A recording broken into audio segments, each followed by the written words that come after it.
Hello everyone, welcome to my YouTube channel. आज हम लोग क्लास 9 चैप्टर कार्य तथा ऊर्जा, है ना, इनके जितने भी इम्पोर्टेंट क्वेश्चन हैं, है ना, जो भी क्वेश्चन बोर्ड एग्जाम में आ सकते हैं, है ना, बहुत ज़्यादा इम्पोर्टेंट, हम उन सभी क्वेश्चनों को आज हम प्रैक्टिस करेंगे, है ना। उसका सबसे आसान सोल्यूशन, है ना, को आज देखेंगे। आगे बढ़ने से पहले आप लोग चैनल को सब्सक्राइब और लाइक कर दीजिएगा, है ना, जिससे कि हम लोग को मोटिवेशन बनेगा, है ना। चलिए आगे बढ़ते हैं, है ना। क्वेश्चन सोल्यूशन करते हैं।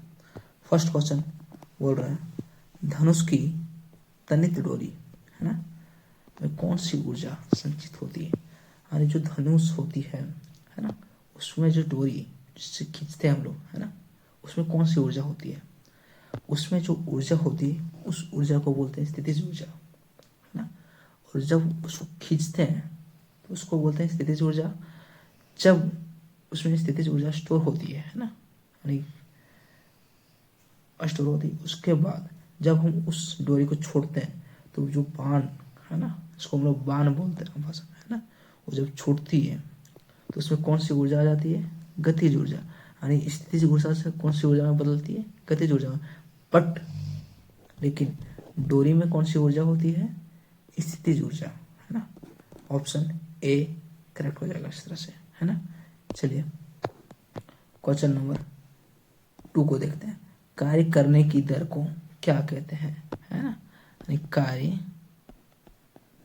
करने की दर को, दर का मतलब समय होता है, दर का मतलब क्या होता है, समय। यानी कार्य बाय समय को क्या कहते हैं, शक्ति कहते हैं ना इसको। हाँ, क्या कहते हैं इसको, शक्ति। हाँ, है ना। यानी कार्य बटा समय को क्या कहते हैं, शक्ति। इसी को आम भाषा में, है ना, हिंदी लैंग्वेज में कार्य करने की दर को क्या कहते हैं, शक्ति कहते हैं। ऑप्शन बी मेरा सही हो जाएगा। आगे बढ़िए क्वेश्चन नंबर 3। क्वेश्चन नंबर 3 क्या बोल रहा है, किसी वस्तु का वेग दोगुना कर दिया जाए, है ना। क्या दोगुना कर दिया जाए, वेग, वेग मतलब भी, है ना। और किसी वस्तु का भी दोगुना कर दिया जाए तो इसकी गतिज ऊर्जा क्या होगी, है ना। तो गतिज ऊर्जा बराबर क्या होती है, इसको लोग काइनेटिक एनर्जी भी बोलते हैं, है ना। तो क्या होती है 1/2 mv²। तो यहाँ पे वेग क्या है, भी, यानी काइनेटिक एनर्जी, और भी यानी काइनेटिक एनर्जी डायरेक्टली डिपेंड कर रहा है किस पर, वेलोसिटी का स्क्वायर पर।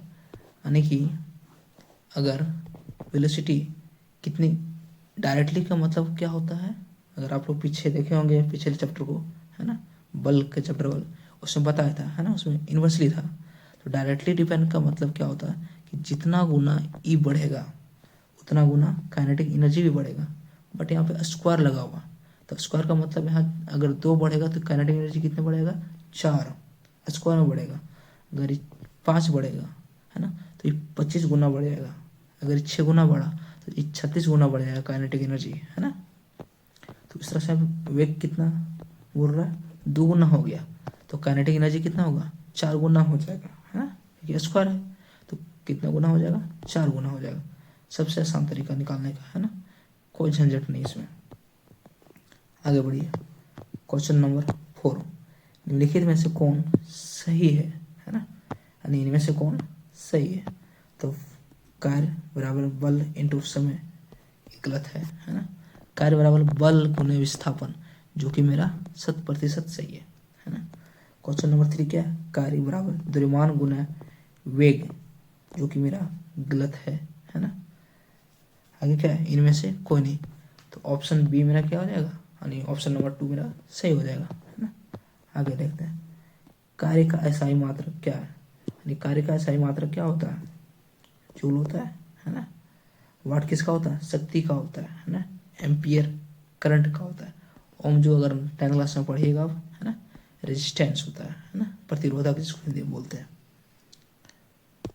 और आगे क्वेश्चन नहीं है ना, यानी 5 ही क्वेश्चन था जो इसमें बहुत ज़्यादा इंपॉर्टेंट क्वेश्चन है ना, जो कि एक ना एक 2 क्वेश्चन जरूर आएगा यहाँ से, है ना।